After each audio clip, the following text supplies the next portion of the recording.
Thank you. Up here we now have our 7th grade band. It's been a big year for this group. Just a couple weeks ago, the 7th grade band and the 8th grade band took a field trip to Longview, where we both performed in the Southwest Washington District Band Festival.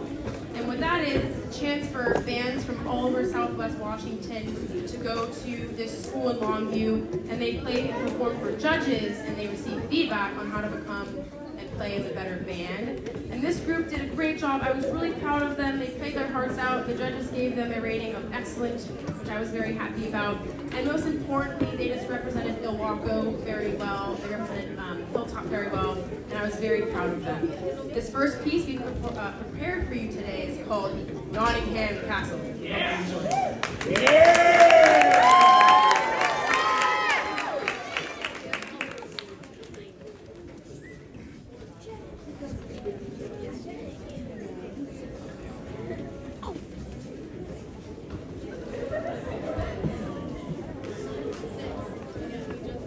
We're gonna tune first, actually.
So this next piece is called Tadpoles, and there's kind of a fun story behind it. The composer, his name is Randall Standridge, and there was a moment when he was looking at music and he thought to himself, he was like, hey, eighth notes kind of look like tadpoles. And in case you've never seen an eighth note, I drew one. This is what an eighth note looks like. Yeah, and in case you've never seen a tadpole, I printed one of those out too. You can kind of see the resemblance. Right, guys?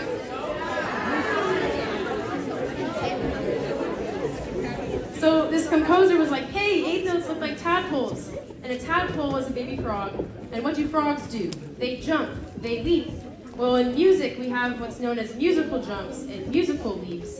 And that's when you have a note and you play that note and then you go to another note and it's either kind of far away, or you go up to it, or you go down to it. It's called a musical jump. So this piece, Tadpoles, is full of eighth notes, and it's full of leaps and jumps. And my favorite thing is that there's a new instrument we have up here that is meant to emulate the sound of a frog.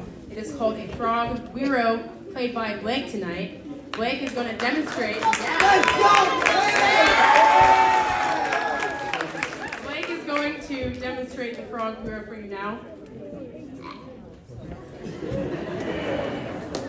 So I encourage you to listen for that sound and know there are no toads loose in the auditorium. It's just Blake. We hope you enjoy Tadpoles.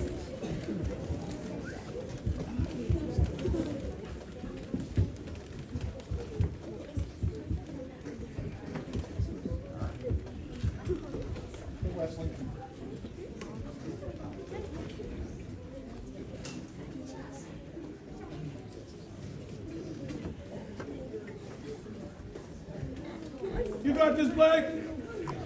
Let's go, Blake! Let's go, Blake!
love you, Blake!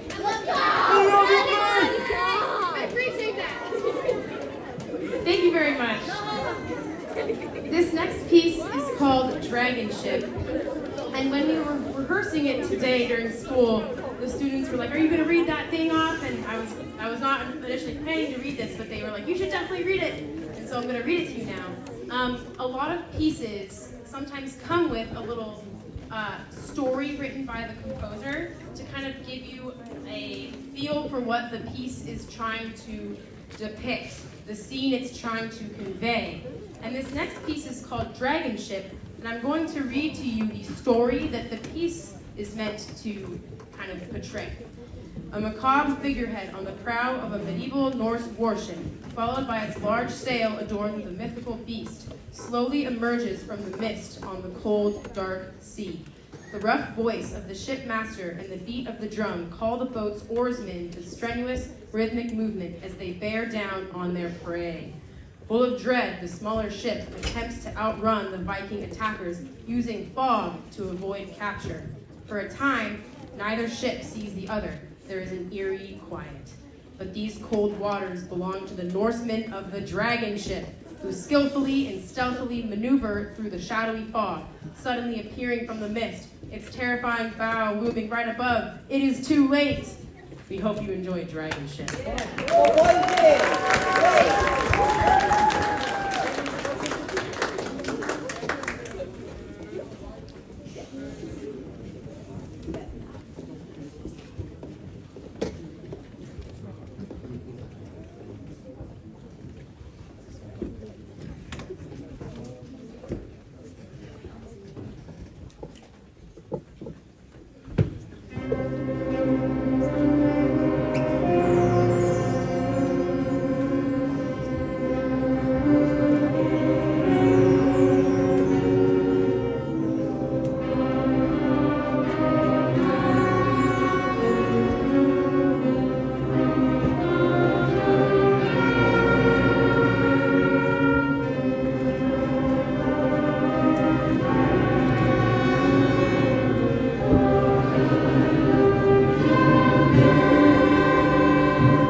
Seventh graders are going to exit the stage, and our eighth graders are going to come on up here.